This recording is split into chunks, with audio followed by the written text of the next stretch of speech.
I grew up in a very pious Catholic family, and my parents were very, very religious, but exceedingly strict. And my dad was the sort of person who would take a bamboo stick to you if you violated the rules, or if you were disobedient, or if you were disrespectful.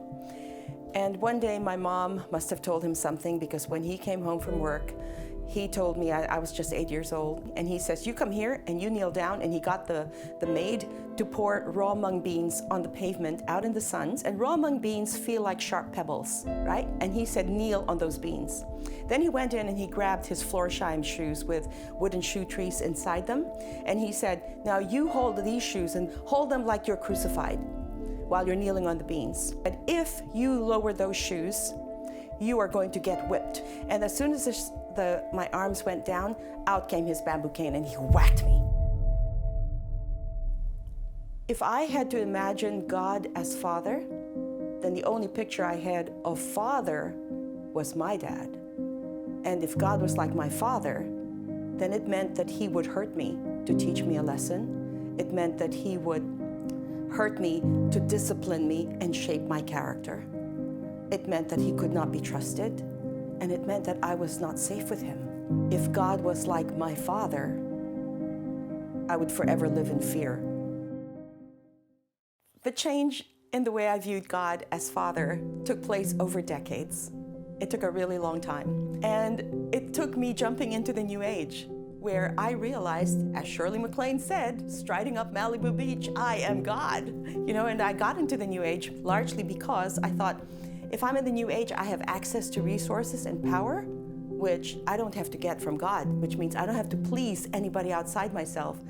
I can just lay hold of it. I didn't realize that there was a side to the New Age which I had not seen, and that side revealed itself as quite evil. Getting out of that then became my number one priority. I needed to get out of the New Age, and I didn't know if God would have me back. And at the same time, I was wondering, does my life have any purpose? Is there any reason for me being here? Or if I killed myself today, would anybody notice? And would anybody care? And would I even leave a gap in the world? So when it came to getting to know God, it actually took many different incremental steps over maybe 2 decades. Finally, I experienced the spiritual exercises of Ignatius of Loyola, and the spiritual exercises involve you getting into the Bible stories, really immersing yourself through creative visualization, immersing yourself with Jesus, right? Being able to interact with him, being able to talk to him. And through 1.5 years of doing this, I learned to trust this man called Jesus Christ. And I grew to love him so much. And I then began to think, if he is love and he claims to be exactly like the Father, that the Father's exactly like him, that he represents the heart of the Father, then maybe everything that I believed about the Father was wrong. I can only really understand the Father's heart through Jesus. One day I was praying, and it was like I sensed the presence of Jesus in the room. And as he came to me, he said, "Cori, take my hand. There's somebody I want you to meet." And so I put my hand in his, and then he walked me into the throne room of God.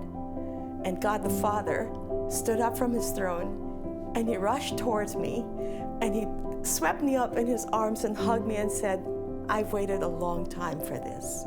And I just dissolved in tears, because I felt like for the first time in my life, I felt like I had a place at the table. I felt like I counted for something.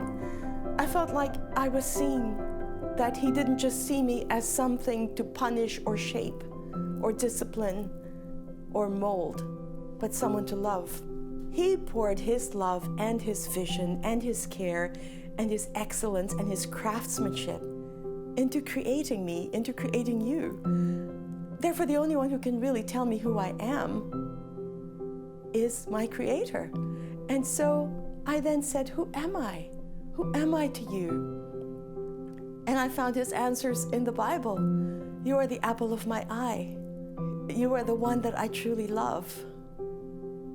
I don't take that for granted. That's something so special.